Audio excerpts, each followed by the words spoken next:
Bismillahirrahmanirrahim. Assalamualaikum warahmatullahi wabarakatuh. Waalaikumsalam. Selamat pagi, selamat siang, selamat sore, atau selamat malam. Di sini saya Ilham Bahrul Ulum selaku pegiat literasi, relawan TBM Lentera Pustaka. Saya akan ngobrol bersama Pak Syarifudin Yunus, MPD, calon dokter, selaku pendiri TBM Lentera Pustaka. Hari ini kita mau ngomongin Hari Guru, Pak. Oke. Hari Guru tuh dari dulu kita cuma peringatinnya kue ulang tahun atau bunga ke guru. Sebenarnya apa sih, Pak, makna Hari Guru hari ini, Pak? Ya, untuk semua dari kita yang berprofesi sebagai pendidik atau dalam istilah disebut dengan guru. Jadi kalau secara sederhananya guru itu bisa disebut dengan digugu dan ditiru. Berarti kalau digugu itu dalam konteks keilmuannya bisa kita ambil apa yang dia berikan. Ditiru itu artinya adalah perilakunya. Keteladanannya bisa kita ambil juga dari seorang guru. Tapi hari ini kita bicara di era pandemi COVID ya, 19. Ada pukulan telak buat para guru karena terbukti tidak siap di dalam hal menjalankan program pembelajaran jarak jauh ya.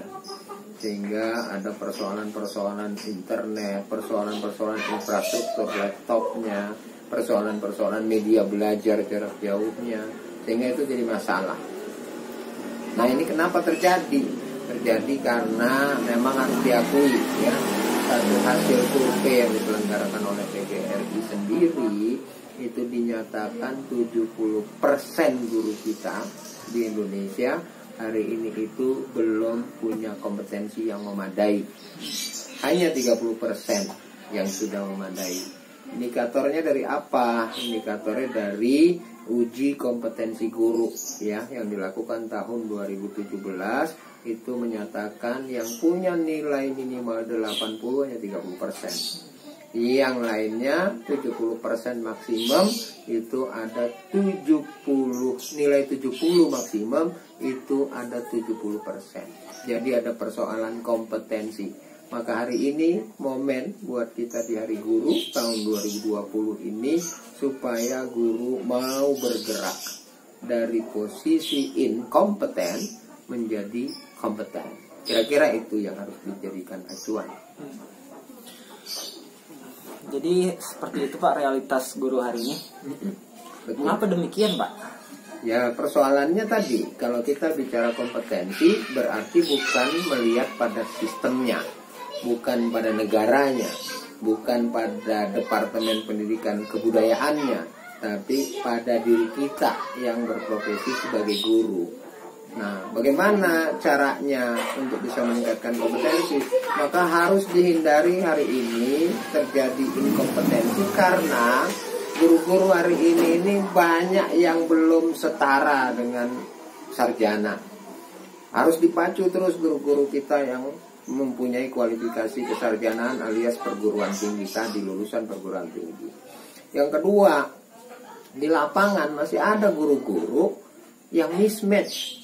Ya, dia kuliahnya belajar apa, tapi di lapangan ngajar apa. Ambil contoh misalnya kuliahnya guru bahasa Indonesia, tapi di lapangan di sekolah ternyata dia ngajar pramuka, ngajar olahraga. Itulah sebab keduanya itu guru tidak kompeten. Yang ketiga misalnya, bisa jadi rekrutmen gurunya salah. Ya, misalnya orang-orang yang lulusan bukan sekolah guru, bukan universitas yang menjadi lembaga penghasil tenaga kependidikan, malah dijadikan guru. Ya kan gitu, karena kan sistem nasional ini juga kan sistemnya secara nasional, menerima dari manapun perekrutannya, kemudian orang daftar, tes massal, diumumkan, baru jadi calon pegawai negeri sipil misalnya. Nah itu contohnya, jadi rekrutmen yang gak sesuai. Dan yang keempat, program berkelanjutan ya, profesi guru itu untuk belajar lagi itu bermasalah hari ini. Saya sebutnya dengan mandek. Jadi banyak guru udah malas belajar ya. Terbukti dengan apa? Terbukti dengan Misalnya komunitas-komunitas organisasi guru hari ini nggak bisa berperan dengan maksimal, seperti kelompok kerja guru atau juga namanya musyawarah guru mata pelajaran di level-level katakanlah kecamatan, provinsi. Itu nggak bisa membangun ya kesadaran ilmiah maupun juga kesadaran pedagogi mengajar dengan menjadi lebih baik kepada anak-anak. Itu nggak bisa terbangun lewat organisasi. Bisa jadi gurunya malas berorganisasi. Makanya itulah bagian yang harus kita antisipasi di masa sekarang, supaya guru-guru itu punya kesadaran untuk meningkatkan kompetensinya. Kira-kira gitu. Itu solusinya Pak ya? Itu masalah inkompetensinya. Untuk menjadi solusi atas masalah itu apa tuh Pak? Nah, solusinya adalah pertama, mindset guru harus berubah. Dia nggak boleh lagi bawain kurikulum secara textbook, ya, tapi dia harus lebih kreatif lagi bagaimana bisa mendeliver materi pelajaran kepada siswanya. Itu pertama. Yang kedua, solusi lainnya adalah bukti bahwa kurikulum hari ini tidak diterjemahkan secara kreatif. Sehingga adanya pandemi COVID yang harusnya kita belajar jarak jauh itu menjadi stagnan. Banyak kita ini kehilangan cara, kehilangan kreativitas bagaimana mengefektifkan belajar jarak jauh. Akhirnya siswa jadi berasa bosan, gurunya jadi cuma begitu-gitu aja. Kemudian hasilnya jadi tidak efektif. Nah, bahkan dikeluhkan soal infrastruktur, soal internet, kemudian soal laptop, belum lagi soal handphone dan seterusnya. Nah, itulah yang jadi persoalan. Maka kalau kita bicara sekarang solusi, guru harus berubah. Dia harus bergeser dari titik nyamannya hari ini menjadi kepada titik yang punya tantangan besar. Ya, kondisi ini kondisi darurat, bahkan ke depan pun kalau kita sudah normal lagi, itu harus guru bisa lebih kreatif. Jadi apa yang harus dikembangkan? Buat saya itu 5C. 1, namanya critical thinking, berpikir kritis, ya, apa yang sedang terjadi di bangsa Indonesia ini, apa yang dirasakan anak-anak sekolah hari ini, apa yang bisa dilakukan sekolah kepada anak-anak pada hari ini, untuk mereka tetap bisa menerima materi pelajaran dengan baik. Yang kedua, itu yang disebut dengan creativity. Ya, mereka harus lebih kreatif lagi dalam belajar. Yang tahu bagaimana cara kreatif itu dikembangkan ya gurunya itu sendiri. Ya, karena dia yang punya anak, dia yang punya pelajaran, dia yang punya sekolah, bagaimana caranya membangkitkan kreativitas itu. Yang ketiga, itu yang namanya communication. Ya, guru itu sesama guru harus diskusi, harus cerita, kamu lakukan apa, saya lakukan apa, sharing.